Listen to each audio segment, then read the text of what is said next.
Welcome to the Sindhi film festival. मूंखे खाधो ॾाढो वणियो। मां हाणे खाई पूरो कयो चेटीचंड जी जेकी लंच हुई, जेको हिननि स्पेशली क्यूरेट कयो आहे मेन्यू पंजाब ग्रिल सां कोलैबोरेशन करे। फैंटेस्टिक। पहिरियों त असांखे ॿुधायो, हिन जो नालो Jyoti Vishnani, I am so sorry, Jyoti Vishnani आहे। पहिरियों त असांखे तव्हां थोरो पंहिंजो बैकग्राउंड ॿुधायो, पर्सनल प्रोफेशनल, तव्हांजी मर्ज़ी।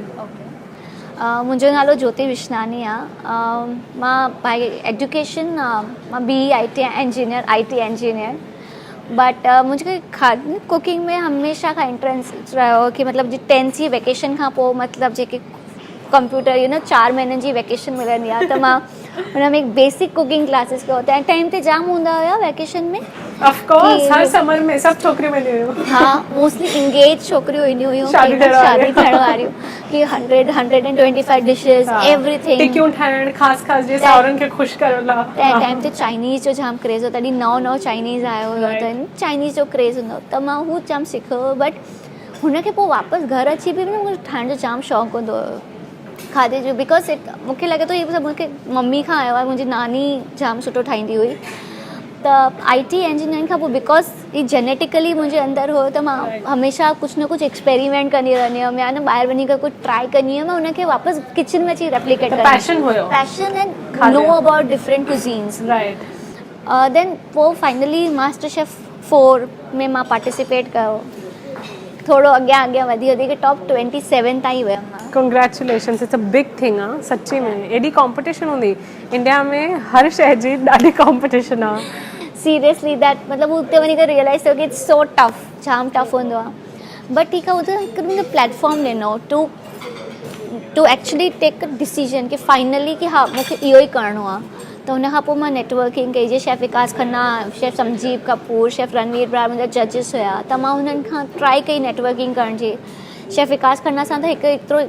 कोइंसिडेंस बि हो कि हुननि पंहिंजे वर्ल्ड एक्सपेंसिव बुक जेको आहे उत्सव, हुन में चेटीचंड जी जेकी शूटिंग आहे, चालीहे जी जेकी शूटिंग आहे, उहो असांजे उल्हासनगर में अची करे कई। फ़ोटो शूट जेकी फूड शूट वॉज़ मतिलबु मुंहिंजे घर में थी आहे। मां हुन में कुझु बि न कयो, मां जेको बि सिंधी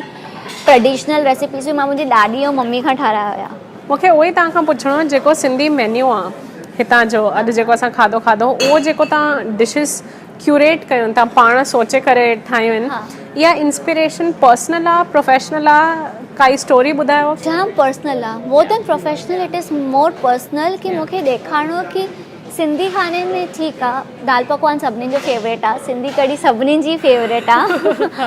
पर हुनजे अलावा बि जाम सारी शयूं आहिनि। बट उनखे बि तव्हां एॾो मस्तु कयो, लाइक दाल पकवान वॉज नॉट ट्रेडिशनल जीअं दाल पकवान खाईंदा आहियूं। पकवान जी स्ट्रिप हुई, दाल खे अलॻि तरीक़े सां प्रेज़ेंटेशन हुयो, एंड फूड ॾाढो हिकिड़ो पर्सनल एक्सपीरियंस आहे, उहो मूंखे तव्हांजे खाधे में ॾिसणु आयो। मतिलबु जेको तव्हां चवंदा न, जेको तव्हां रोटी जेको खाधो आहे,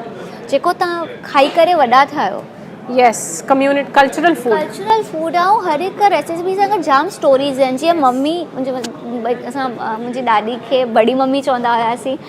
त बड़ी मम्मी असांखे एॾियूं आखाणियूं ॿुधाईंदी हुया पंहिंजी कराची जी, प्री पाकिस्तान जी, कि जॾहिं हुते हो 26 ॼणा गॾु हिकु हवेली में रहंदा हुया। केतिरा हवेली,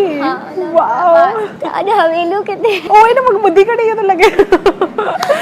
मतिलबु लाइक कोठी चवंदा हो, कोठी चवंदा, देगड़ा चवंदा, मतिलबु संडे ॾींहुं मटन जा देगड़ा या मजलस थींदी हुई, ॿारनि जा एतिरियूं आखाणियूं ॿुधाईंदा बड़ी मम्मी। त उहो जेका बि असां खाईंदा आहियूं, हाणे बि ठाहींदी आहियां, त उहे आखाणियूं किथे न किथे ज़हन में आहिनि, and it's coming as part of your food, right? वो एक्सपीरियंस अचे थो फूड में, किथे न किथे हथ जे स्वाद में आहिनि, हू सभु आहे। त मूंखे उहो सभु ॾेखारिणो हुयो हिन फेस्टिवल में, कि चेटीचंड में, कि भई काफ़ी कुझु आहे, सिंधी कल्चर जाम रिच आहे, असांजो जेको खाधो आहे उहो जाम रिच आहे, जाम फुल ऑफ फ्लेवर, जाम ज़ाइक़ेदार, टिपिकल सिंधी आहे। माना मां ॿिया बि क्यूज़ीन्स खाधा आहिनि, अहिड़ी टेस्ट ॿिए के में न आहे, त असांजो ॾाढो डिस्टिंक्ट फ्लेवर आहे, ऐं असांजो हाई ऑन स्पाइस एंड खटास, या असांखे खटास जाम, चटपटो जाम, मुंहिंजो त सॼो स्टाफ चटपटो, एग्ज़ैक्टली चटपटो। हर कंहिं जी पर पर्सनल टेस्ट हूंदी आहे, बट असांजा टिपिकल फ्लेवर्स आहे चटपटा, खटाइणियूं, चटनी, पापड़, दही पूरी। अच्छा, हाणे ज्योति मूंखे तव्हां ॿुधायो वाई सिंधी फूड, छाकाणि त तव्हां अगरि शेफ था थियणु चाहियो ज़रूरी न आहे तव्हां पंहिंजो कल्चरल फूड परस्यू कयो एंड हिन कोलैबोरेशन जे बारे में बि ॿुधायो पंजाब ग्रिल सां कीअं था टाइप कयो माय सिंधी फूड जीअं मां तव्हांखे चयो दिस इज़ ही खाधो आहे जेको इहो born and bought up word it's in your soul and what a line true I totally agree and असांजो सिंधी खाधो एतिरो अंडर रेटेड आहे एतिरो अंडर एस्टिमेटेड आहे it's not popular like any butter chicken या यू नो नॉर्थ इंडियन या गुजराती पराठा लच्छा पराठा वांगुरु हा या साउथ इंडियन डोसे वांगुरु एतिरो कुझु फेमस न आहे त मूंखे ईअं लॻो की असां छो नथा कयूं पिया यस गुड क्वेश्चन राइट जाम लिमिटेड माण्हू था कनि पिया हाणे बि कंदा आहिनि बट जाम लिमिटेड माण्हू पिया कनि बट मूंखे हिकु करिणो आहे की why not to give something to do something our culture Sindhi culture छाकाणि त अॼुकल्ह जे ॿारनि में अगरि सिंधी जेकी जनरेशन आहे घणनि ॼणनि खे जाम रेसिपीज़ ख़बर बि कान्हे नाला ख़बर न आहिनि ख़बर कान्हे कुझु ख़बर कान्हे त उहो ख़बर कीअं पए असां मतिलबु उहो हिकु कल्चर जे लाइ कम्युनिटी जे लाइ कुझु मां अगरि करे थी सघां in some or the other way then why not छो न त ऐं मूं में हू हर कंहिंखे पंहिंजी जेकी टैलेंट आहे जेकी पंहिंजी ख़ूबी आहे हुनखे ई करे सघंदा आहिनि त मुंहिंजी अगरि हीअ ख़ूबी आहे त वाई नॉट डू समथिंग 10 साल हे इंजीनियर हुया टेक महिंद्रा सां उहो छॾे करे शेफ थी वेठा आहिनि hats off to you like I really salute you मूंखे तव्हां ॿुधायो पंजाब ग्रिल सां कोलैबोरेशन कीअं थी घणो टाइम लॻो पंजाब ग्रिल जी कोलैब सो मूंखे ही सिंधी फूड फेस्टिवल न करे घटि में घटि साल ॾेढ साल खां करणो मूंखे लास्ट चेटीचंड ते करणो हुयो बट समा कुझु न कुझु things takes time and credibility या you takes lot of time पाण साम्हूं वारे खे तव्हां में कॉन्फिडेंस अची सघे त पंजाब ग्रिल में बि हिकु हीअं मां जस्ट हितां जी जेके वीपी आहिनि उन्हनि सां गॾु हिकु डिनर मीटिंग ते मां जस्ट हिकु ॻाल्हि छेड़ी बैक इन जनवरी फेबररी की असांजो चेटीचंड अचण वारो आहे and how Punjab you know Sindhi food में थोरो इन्फ्लुएंस आहे पंजाबी फूड जो आहे मां सोचां थी पॉपअप करण जे लाइ ही गॉट रियली एक्साइटेड की हा Cheti Chand because it's a truly exciting thing yes त हू जाम एक्साइट थी विया त असां पोइ finally things progress and like let's do it finally it happen and I am so glad about I am so glad this happened this is the first ever Sindhi food festival जेको मां attend कयो मां पंहिंजे family friends खे वठी आयमि and it has been a wonderful experience हाणे मूंखे तव्हां खां पुछिणो आहे इन जो रिस्पॉन्स कीअं रहियो आहे छाकाणि त मां इहो न्यूज़ में पढ़ियो and publicity marketing response has been really nice मतिलबु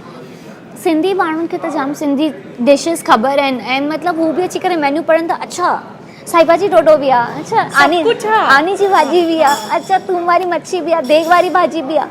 मतिलबु हुनजी एक्साइटमेंट ॾिसी करे बि न हिकु जाम सुठी आहे पर when they are trying main हा जॾहिं खाधे जी टेस्ट हुननि खे घर हिकदमि टिपिकल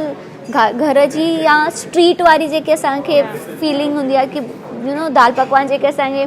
उल्हासनगर में रोज़ सुबुह जो मिलंदा आहिनि ओड़ी टेस्ट मिले थी पई त हू मुंहिंजे लाइ ॾाढी वॾी ॻाल्हि आहे न बट उन खां बेटर आहे एंड ऑल्सो आई फील की हिते वधीक हाइजीनिक आहे you know mentally I feel good छाकाणि त हिते ओपन किचन आहे ग्लास लॻल आहे त असां ॾिसी था सघूं ज्योति अंदरि छा पिया ठाहिनि कीअं पिया ठाहिनि केतिरी सफ़ाई हुई and I absolutely love that like fantastic thank you so much